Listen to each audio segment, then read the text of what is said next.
Bien, puisque nous parlons d'argent. Ah bah oui. Ce matin, nous parlons d'argent, Françoise. Qu'est-ce que vous voulez que j'y fasse? Ah bah oui, mais ça m'ennuie un peu. On est en plein budget, puisque le gouvernement a envoyé son projet de budget au Conseil des finances publiques. On est en plein budget. Nous aurons tous les détails des choix budgétaires de Michel Barnier dans les jours qui viennent. Budget, discussion à partir du 10, la semaine prochaine à l'Assemblée nationale. Le budget se prépare dans la douleur. Ah bah oui, ça va saigner, Jean-Jacques. Je vous le dis tout de suite. Qu'on se le dise, inutile de vous faire des illusions, personne n'y coupera. Il y a d'ailleurs eu peu de tromperies, un peu quand même, sur la marchandise. Parce que quand on écoute le discours de politique générale, mardi, de Michel Barnier, il y avait un côté un peu dormez tranquille, braves gens, seules les grandes entreprises et les foyers les plus riches allaient être taxés. Et ce matin... Ils seront taxés, cela dit. Et ce matin, on se réveille un peu, faut le dire, avec la gueule de bois, mon cher ami. Si on en croit la presse, ce sont des échos de presse. Je vous rappelle la quadrature du cercle. Trouvé 60 milliards en 2025, 2 tiers en sabrant dans les dépenses et 1 tiers en trouvant des recettes supplémentaires. Alors là, ça commence à se corser. Les ministères, par exemple, devront rendre cette année 20 milliards. Mais comprenons bien que les 20 milliards d'économies, ce ne sont pas les machines à café, la photocopieuse, la lumière éteinte dans les bureaux. Non, ce sont directement les politiques publiques qui sont impactées.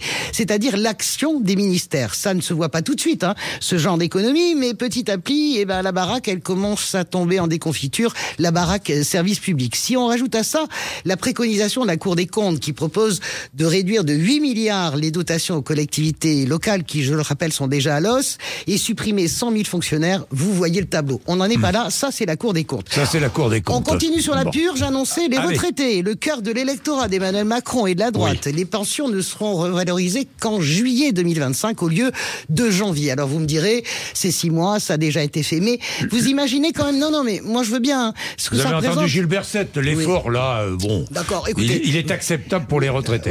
C'est lui qui le dit, il est acceptable. Attendez voir l'opinion. Oui, non, mais moi vous savez très bien que les petites retraites, vous oubliez quand même la machine infernale. Ce sont souvent les grands-parents qui aident un peu. Les enfants et les petits-enfants, si vous réduisez leur pouvoir d'achat, vous réduisez toute la chaîne.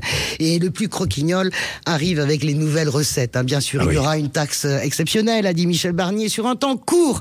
Mais la hausse va toucher tout le monde. Pour la petite histoire, d'ailleurs, Jean-Jacques, on rigeonne ce matin chez les riches et les très riches. Pourquoi ? Parce que je vous rappelle que Michel Barnier a été quasiment imposé par le club des milliardaires, Bernard Arnault en tête, via Alexis Kohler.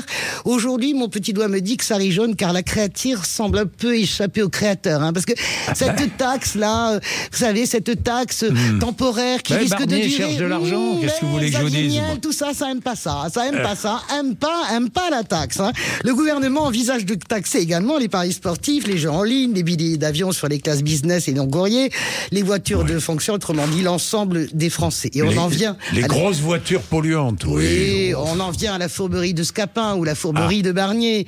Il était normal qu'il ne dévoile pas tout à la tribune de l'Assemblée, mais ces pistes envoyées comme des ballons d'essai, formellement, bien sûr, la classe moyenne et les revenus les plus faibles ne seront pas imposés. C'est ce qu'il nous a dit, mais allez donc expliquer à l'opinion que tout va augmenter, sauf les impôts. Ça s'appelle de la rhétorique, ça. Oui, de la rhétorique, on est bien d'accord.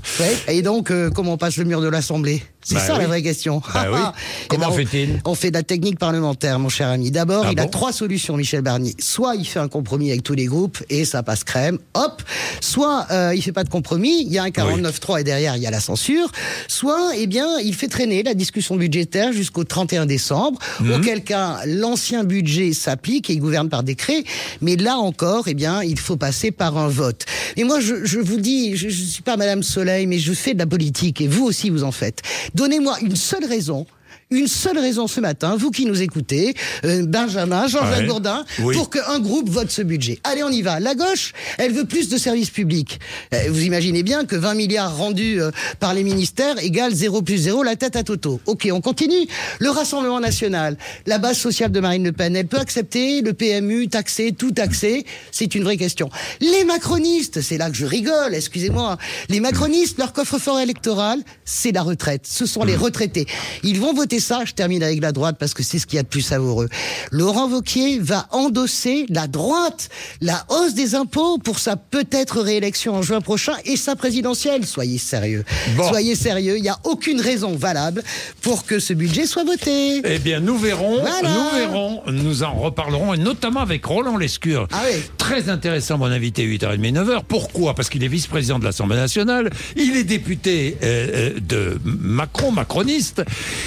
Critique. Déjà très critique à l'égard de Michel Barnier, ancien ministre de l'Industrie. C'est très intéressant, vous allez voir. Il est 7h53.